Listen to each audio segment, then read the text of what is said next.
Assalamualaikum warahmatullahi wabarakatuh. Hello guys. Maaf, ini lumayan gelap ya. Jadi kita pindah aja.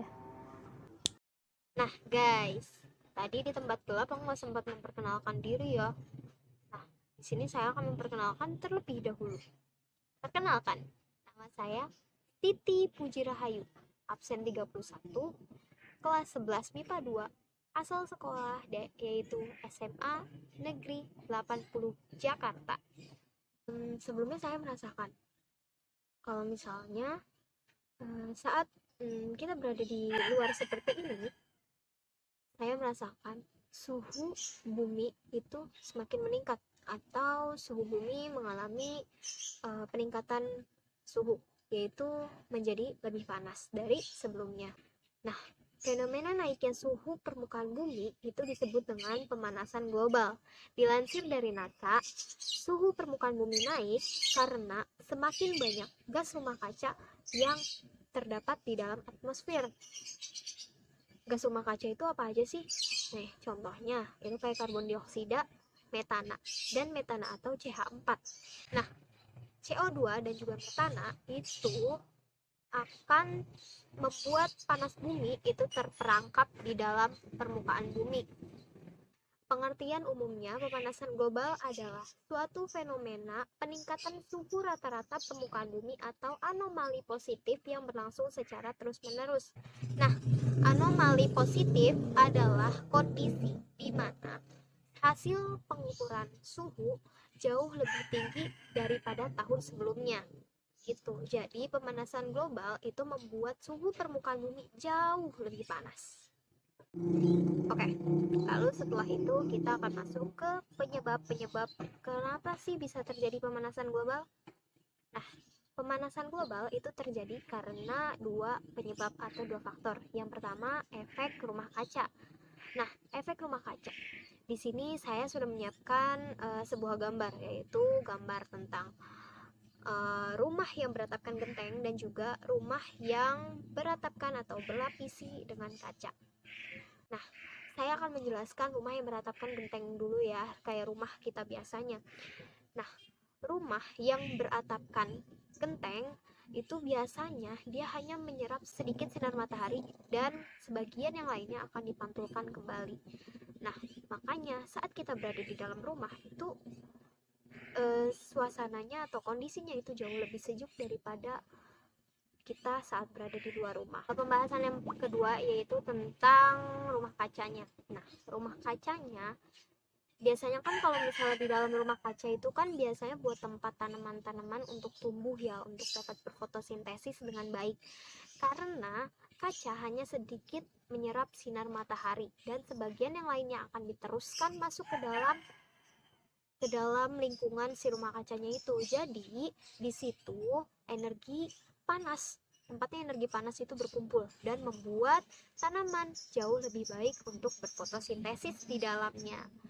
Tapi untuk lingkungan itu lumayan buruk ya, karena saat energi panas itu masuk ke dalam lingkungan si rumah kaca tersebut, maka tanahnya tanaman itu akan menjadi jauh lebih panas, sehingga pergerakan kinetiknya itu akan memperbesar volume, sehingga dia akan jauh lebih besar energi panasnya.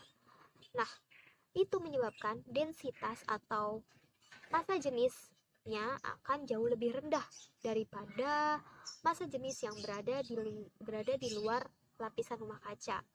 Nah, kita sudah tahu konsep densitas atau konsep massa jenis. Jika massa jenisnya rendah, maka dia akan bergerak naik. Kalau misalnya massa jenisnya tetap atau massa jenisnya itu meningkat, maka dia akan bergerak turun.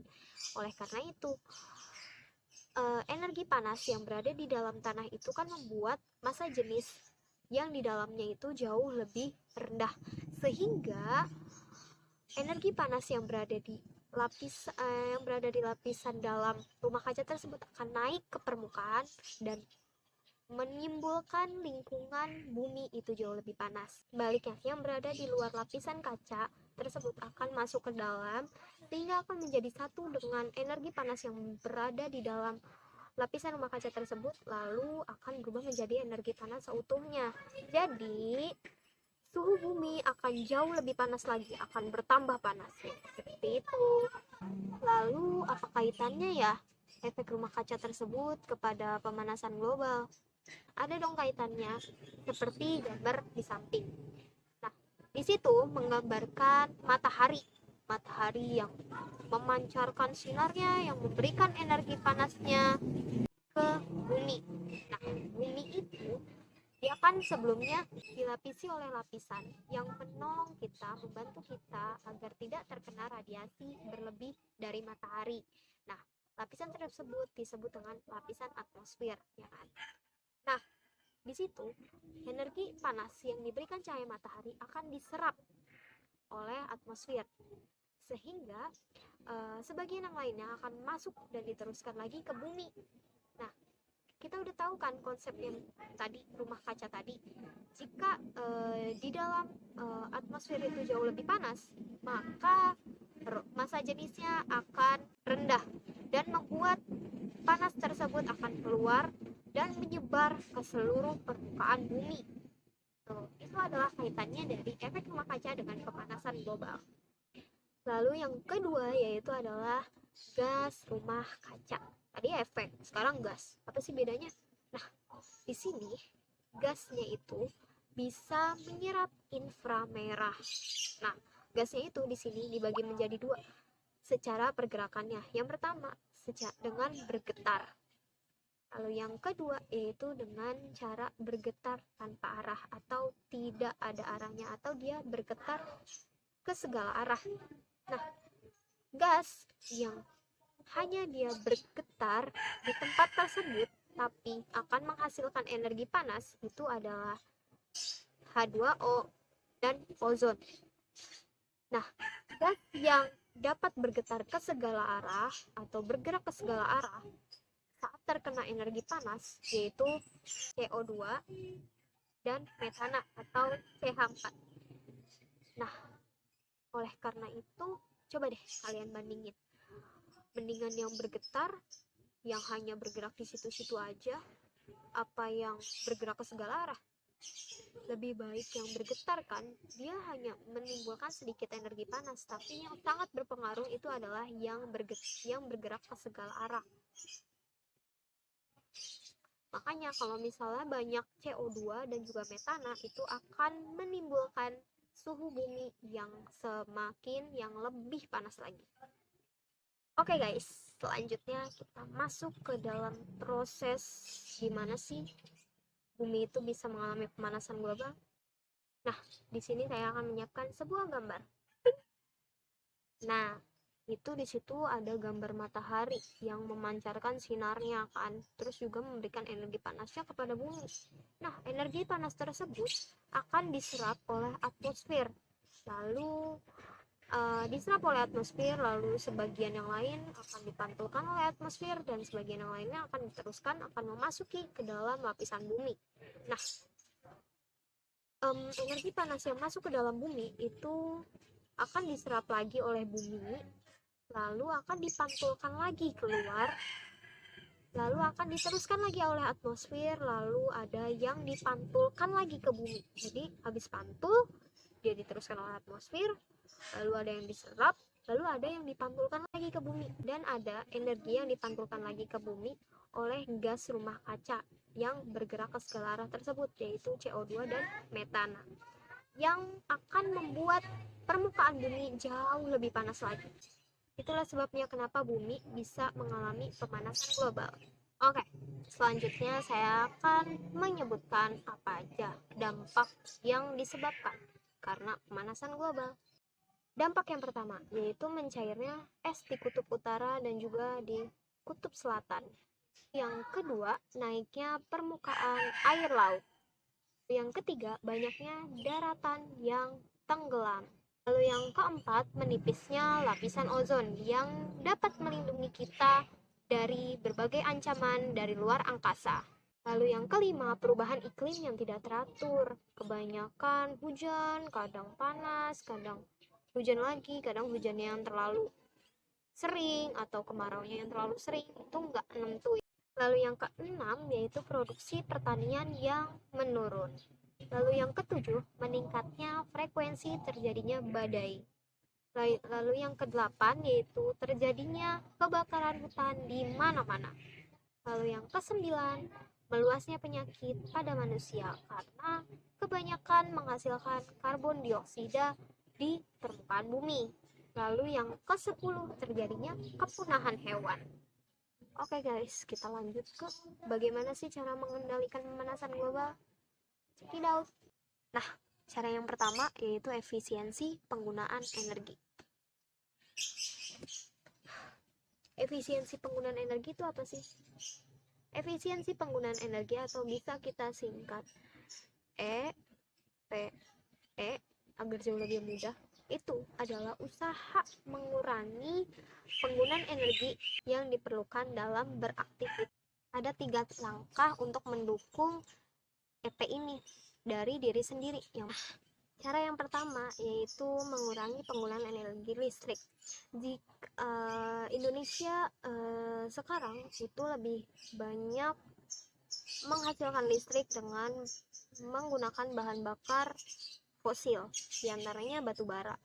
Jika energi listrik kita meningkat, maka pembakaran batu bara itu akan meningkat, sehingga pembakaran tersebut akan menghasilkan karbon dioksida yang cukup besar, sehingga dapat menyebabkan bumi menjadi jauh lebih panas lagi guys. Jadi kita harus menguranginya. Nah, cara-cara menguranginya itu ada beberapa cara, diantaranya mengganti lampu pijar dengan lampu LED yang dikenal dengan hemat listrik. Lalu yang kedua yaitu memutuskan sambungan seperti casan HP dari sumber listrik saat kita sudah menggunakannya, karena dia akan menyerap sedikit demi sedikit energi listrik tersebut. Lalu yang ketiga yaitu dengan mematikan elektronik yang tidak dipakai. Lalu yang keempat yaitu menghemat air jika masih menggunakan pompa air listrik. Yang kedua yaitu mengurangi penggunaan kendaraan pribadi. Nah, kenapa kita harus mengurangi penggunaan kendaraan pribadi? Nah, karena kendaraan pribadi kita akan menyumbangkan setiap setahunnya menyumbangkan 4,6 juta ton gas CO2. Wow, amazing kan? Makanya kita harus mengurangi penggunaan kendaraan pribadi kita. Kita bisa menggunakan bis, kereta, dan juga angkot untuk mengganti kendaraan pribadi kita. Atau kita juga bisa saat kita berpergian dengan jarak dekat, kita bisa berjalan kaki maupun menggunakan sepeda. Lalu langkah yang ketiga yaitu adalah menerapkan 3R, yaitu reduce, reuse, dan juga recycle. Reduce adalah mengurangi. Maksudnya di sini kita dapat mengurangi penggunaan sampah organik dan juga sampah anorganik.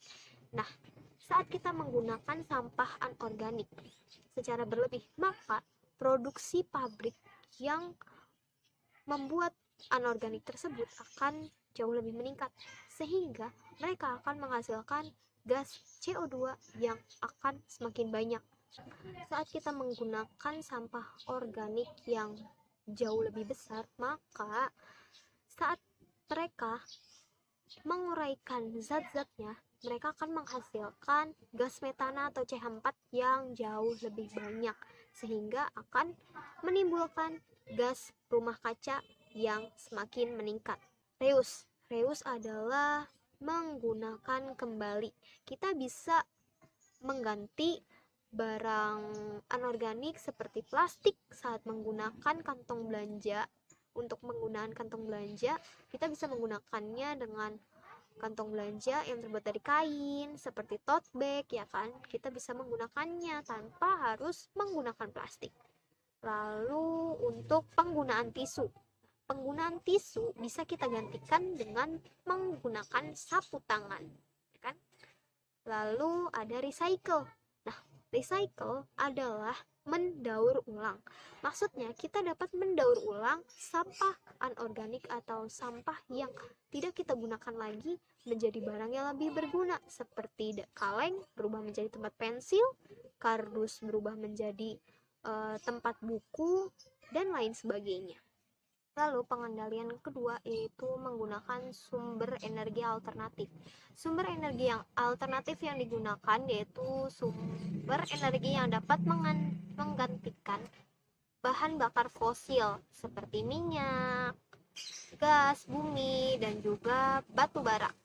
Nah, berarti sumber energi alternatif yang kita gunakan yaitu sumber energi yang terbarukan ya, yaitu ada air, angin, gelombang laut, matahari.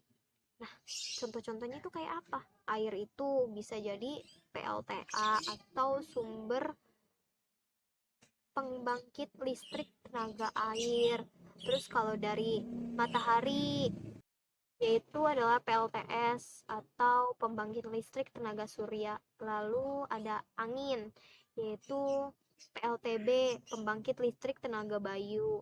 Lalu yang terakhir yaitu gelombang laut, yaitu PLTGB, yaitu pembangkit listrik tenaga gelombang laut. Seperti itu guys. Jadi, nah, untuk mengurangi terjadinya bahan pembakaran fosil tersebut, dapat kita menggunakan energi yang terbarukan. Jadi dengan kita menjaga kelestarian sumber daya alam, kita juga dapat sekaligus mengurangi aktivitas pembakaran fosil, yaitu akan menghasilkan CO2. Yang ketiga yaitu adalah perjanjian internasional. Pertama yaitu ada IPCC atau IPCC. Lalu yang kedua yaitu adalah Protokol Kyoto. Lalu yang ketiga yaitu ada APPCDC. Gitu guys. Nah guys, itu dia penjelasan tentang pemanasan global yang terjadi di bumi yang kita cintai ini. Semoga makin kedepannya pemanasan global di bumi akan jauh lebih menurun ya dari sebelumnya. Oke, sekian penjelasan dari saya. Bila ada kata yang salah itu asalnya dari diri saya sendiri. Bila ada kata yang benar itu asalnya dari Allah Subhanahu wa taala.